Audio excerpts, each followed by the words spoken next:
In 40 years of television, Judge Judy Scheinlin had seen everything. Liars, cheaters, con artists, manipulators. She had reduced grown men to tears. She had exposed fraudsters on national television. She had delivered verdicts that made entire courtrooms go silent. But on a Tuesday morning in Los Angeles, in a courtroom that had witnessed thousands of cases, something happened that even she hadn't seen before. A woman worth $47 million, dressed in a $12,000 suit, looked Judge Judy directly in the eye and said 5 words that made the entire audience stop breathing. Maybe if you had real money. The silence that followed lasted 5 seconds, 5 of the longest seconds in television history. And what happened next, in the following 3 minutes, would destroy Victoria Ashford's life more completely than any court ruling ever could. This is that story. Before we get to that moment, you need to understand what brought these 2 women into the same room. Because this case wasn't really about a bracelet. It wasn't about wages. It was about power, about who has it, about what some people do when they have too much of it, and who they do it to.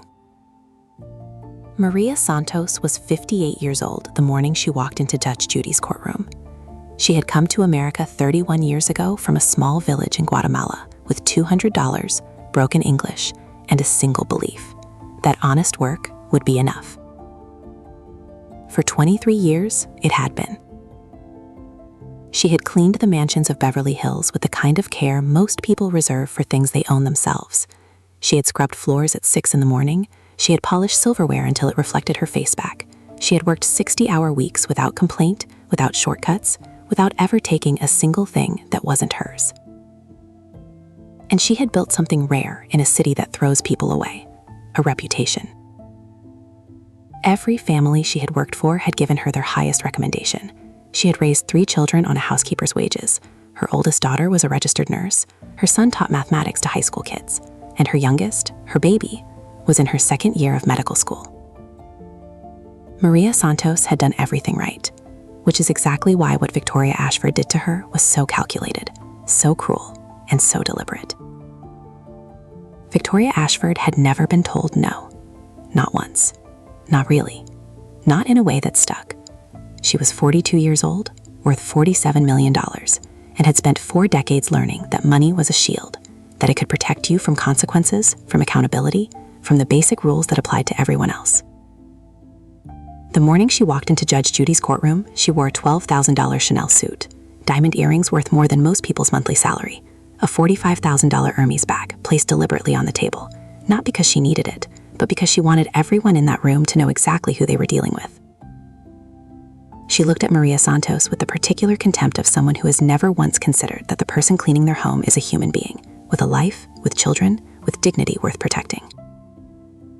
She rolled her eyes when Maria sat down, actually rolled them, on national television, in front of Judge Judy Scheinlin, who noticed everything.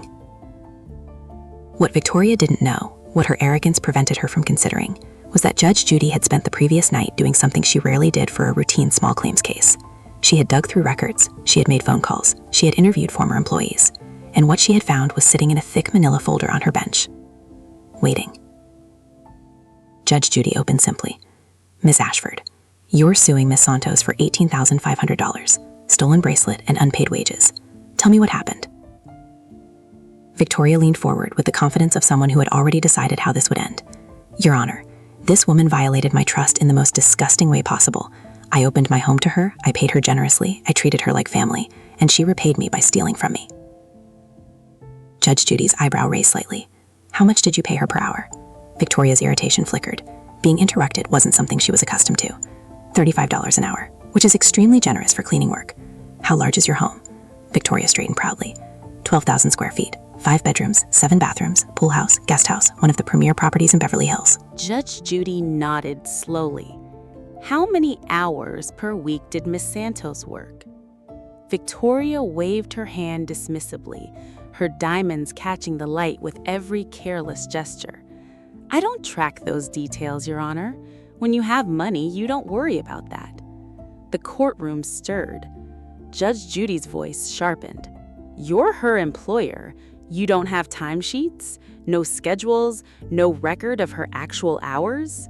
Your Honor, when you hire household staff, they work until the job is done. Judge Judy looked at her for one long second, then moved on, building her case, one question at a time. Let's talk about the bracelet. When did you notice it was missing? Victoria answered smoothly. The day after her last shift. I went to put it on, and it was gone from my jewelry box. And you're certain Miss Santos took it? Not a question, a test. Victoria didn't hesitate. Who else would have taken it? She was the only person with access to my bedroom. It's just common sense. Judge Judy's expression hardened. Common sense isn't evidence, Miss Ashford. Did you file a police report? Yes. What did the investigation conclude? Victoria shifted, the first crack in her composure. They said there wasn't enough evidence, but that's because they don't understand how clever these people can be. These people. 2 words, spoken casually, in a courtroom, on national television. Maria looked down at her hands. Judge Judy said nothing. She just wrote something down, slowly, and continued. Then came the moment Victoria would spend the rest of her life wishing she could take back. Judge Judy had been pressing her about the stopped payment, about the fact that wage theft was illegal in California, when Victoria interrupted. She actually interrupted Judge Judy with a smile. Look, Judge, I understand you have to act tough for the cameras, but in the real world, when someone steals from you, you don't reward them by paying their wages. The temperature in the room dropped. Judge Judy's voice turned quiet. Excuse me? Are you suggesting I don't understand the real world? Victoria, incredibly, doubled down. I'm just saying you've probably never dealt with managing household staff or operating in a luxury environment. Being a judge is different from actually creating wealth. And then she leaned forward, smiled, and said it. You clearly don't understand how rich people operate, Judge. Maybe if you had real money, you'd get it. The gasps were immediate. Maria's eyes went wide. The bailiff's jaw dropped, and Judge Judy went completely still. 5 seconds. She didn't blink. She didn't move. She just looked at Victoria Ashford with the patience of someone who had been waiting for exactly this moment. Then she reached for the folder. Miss Ashford, since you've decided to question my understanding of wealthy people, let me educate you about your own history. She pulled out the first document, slowly, deliberately. This is a police report from 2001. You were 19 years old. You were arrested for credit card fraud after you stole your college roommate's cards and charged $23,000 in luxury items. Victoria's face went white. That was sealed.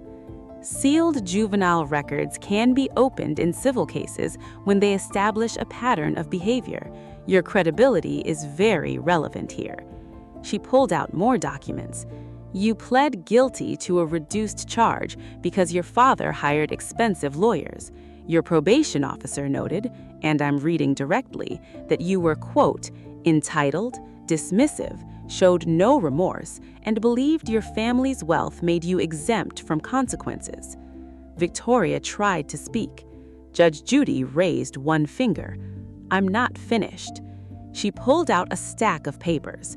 I have statements from 6 of your previous housekeepers, 6 different women describing identical patterns, false theft accusations, withheld wages, verbal abuse, impossible demands. You've been running the same operation on vulnerable workers for years, targeting women who are immigrants, single mothers, too scared to fight back against someone with your resources. Then she pulled out a photograph. Miss Ashford, this is your Cartier bracelet, the one you claim Miss Santos stole, correct?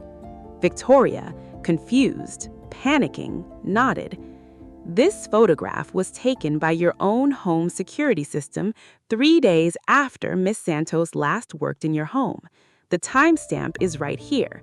The bracelet is sitting on your bathroom counter in your locked master bedroom, a room Miss Santos no longer had access to. She held up another document. The serial number matches your insurance documentation exactly. Victoria's mouth opened. Nothing came out.